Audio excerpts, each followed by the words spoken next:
Pat for this land, bound here. I'm here to introduce you to my current favorite EDC blade, the Victorinox Pelican knife. Does it kind of look like a pelican?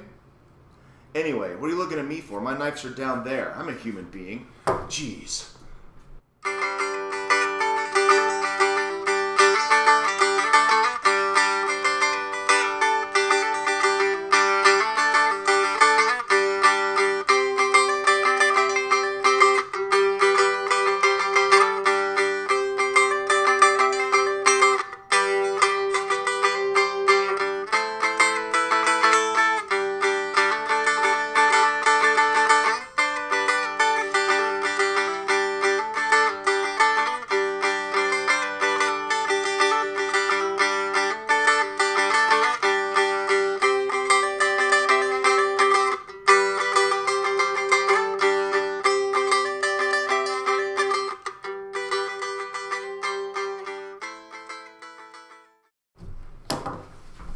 Okay, back to the table, YouTube.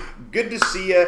This is it. This right here is the Victorinox one-hand trekker NS, or for non-serrated, the straight edge blade. This is, bar none, my favorite EDC. Well, not bar none. I've been falling in love with this guy a lot lately too. But this is currently my favorite EDC pocket knife. It has the custom orange scales that normally come on the Hunter XT, I think. One of the Hunter models where it's got the fold-out, curvy, serrated for cutting tendons and whatnot. I picked this up on eBay from a certified Victorinox dealer that kind of does these custom handle swap-outs. And here's why I love this so much. This is, to me, the straight edge version of the new the Swiss Army's new standard issue pocket knife for their soldier knife. That knife has also been adopted by the German Army, and as I understand, is going to be the standard issue pocket knife for the U.S. Army, potentially. Don't hold me to that, but that's what I understand is to be the case. But what I hate is that particular version has serrations all the way down and then stops with a straight edge here. I don't like that. I'm not a huge fan of serrations for the most part. They have their use, they have their application, and I love the fact that when I'm carrying my multi-tool here, my Leatherman Super Tool 300, I have one because there are just some times where a serrated blade is what you have to have. However, for the majority of uses, I prefer not. And that's why I'm glad I found this. I also was super stoked to have found this because you can get the non-serrated version. It comes with the black handles, a toothpick, and tweezers in there. But I really like these handles. I like the grip. I like the feel. I like the durability.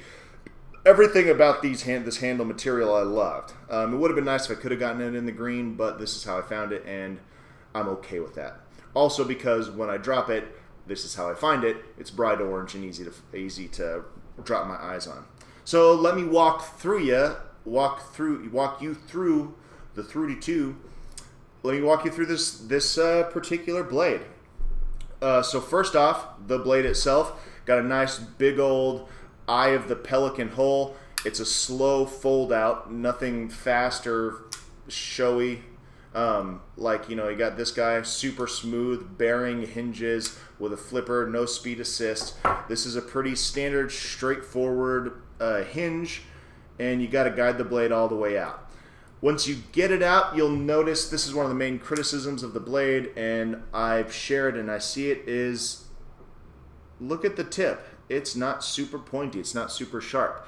So actual puncturing or boring or whatever else with the tip of this blade is not super possible. That comes with some benefits. You're not likely to stab or puncture things if you didn't want to, and so if you wanted to pull this out for a rescue situation of cutting a seatbelt or something, you're less likely to gouge the person you're trying to save and making a bigger mess. But some people don't like that, and it is a bummer. I'm going to be honest, it is a bit of a bummer. but you can get around it. I mean, it is pointy enough to do the majority of puncturing you need, and if you need serious puncturing power, you have the awl on the back. I love the Victorinox awl. It's a bit slimmer. It's super sharp. I love it, but it is less convenient. The steel itself is your Victorinox, whatever steel they use. They are the largest purchaser of steel across the globe, and so they have kind of this weird hodgepodge of whatever they can mix together, is what it seems like. Someone out there will probably be able to tell you specifically what kind of steel. One of the things Victorinox does that's interesting is they differentially heat treat their steels depending on the tool. So the knife blade will have a higher Rockwell hardness than the screwdrivers will, and so that's pretty cool. The blade lock is a bit of a struggle for me and others. It was hard to get used to. You'll notice that, say I got my Scandi guy right here. It is a right hand liner lock. I just push that sucker in and boom. I go to do the push in liner lock and oh wait, that's engaging it. I have to go the other direction. Makes it kind of a left-handed liner lock. Now, I don't know why they did it that way. It may have to do with the tool orientation and what they found to be optimal. But this is a bit more awkward to unlock. So you either have to two-hand it by flipping over like this, one-hand it with your left, or pull using a thing to turn it however you want to do it. But that does bum some people out. I don't know why it is that way. I feel like the majority of people across the planet are right-handed and it would be easier, but maybe it had to do with the nail nicks here. Probably so they could put these guys and make them more easily accessible to the left-hand nail nick. That makes a lot of sense. That's probably why that was done. But there it is. Also, one of the things I really love is it's centered. Right down the middle is the blade. Oh, tried to cut my nail there. Which is a thing that is always kind of a drawback to other multiple bladed and multiple tooled knives. You'll notice on the Pioneer Harvester here, the blade is offset to the right, making it a little more difficult to have balanced use of the blade. Or if you're, say, a Leatherman carrier, it's way off to the side. The Super Tool 300 is a really thick tool, so that makes it harder to use, which is why a lot of people prefer to carry just a dedicated knife with the blade centered. If you're using it a lot, it is just easier to use with the blade centered. And Victorinox hooked it up by putting that sucker dead center. Love it. You got your saw, which is off center, and if you're really reefing, it's nice to have it in the middle like on this guy, but the reality is you're going to use the saw less than the blade. I mean, that's usually just almost always the case.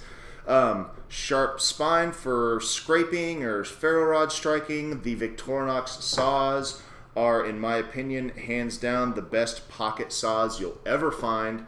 Granted, there are some I haven't tried, but when it comes between the Victorinox and Leatherman, Victorinox One's hands down. They throw out the tiny flathead screwdriver, or smallish, and a bottle or a can opener. Comes in pretty handy, especially camping.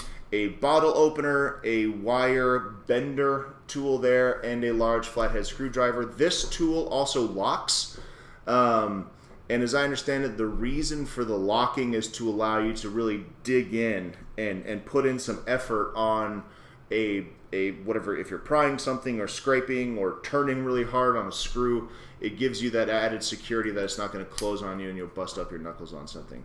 Already pointed out the awl on the back here. One of the things that is kind of a struggle on the back things, especially say this guy, when you're really trying to get in on something, it's not super long and it's a little wobbly. But for the most part, you wrap your fingers, and this is a totally usable functional screwdriver, and I have used it functionally so. But that's the tool loadout. Now, the two main reasons I'm super in love with this, A, is it's versatile. It's got a lot of tools. It is a little bit bigger and heavier, but it is a long, very versatile and useful blade shape. It's got the 3.5 inches in there, whatever that is. And the handles are super comfortable. One of the shortcomings of a lot of knives, especially for the big-handed folks, is you start to run out of handle on a standard pocket knife, and when you're trying to get something that is got enough handle and is also easy to carry, you start to run out of options. And I found this having a lot of handle and to actually be super easy to carry. It does definitely take up more space in the pocket than, well, actually, no, not much more. It's not much more space in the pocket than this guy. This does have a clip, which helps get it out of the way. It is a little thinner, and it is lighter, but it also doesn't have the extra tools. And this lanyard is super nice. You can also get belt pouches to carry these in. I pocket carry. You can belt carry them as well. They don't have a clip. You can find people on the internet that do custom jobs on clips and stuff, or if you're feeling randy, take one off of another knife and glue that sucker down. Whatever gets your Skittles tripping. I just leave it as it is. I'm thinking about getting a belt pouch for it. But there it is. So I would encourage you to consider something like this. It's genuinely a phenomenal tool, a very versatile, rugged tool, and it also has that added benefit of not freaking people out. This is a thing that I'm kind of big on. I've talked about it before, is depending on having that situational awareness of where you are and who's around should factor into your EDC choices. Because if you're going to take it out and use it regularly as a functioning member of society, you should not be wanting to intimidate a ton of people if all you want is a tool.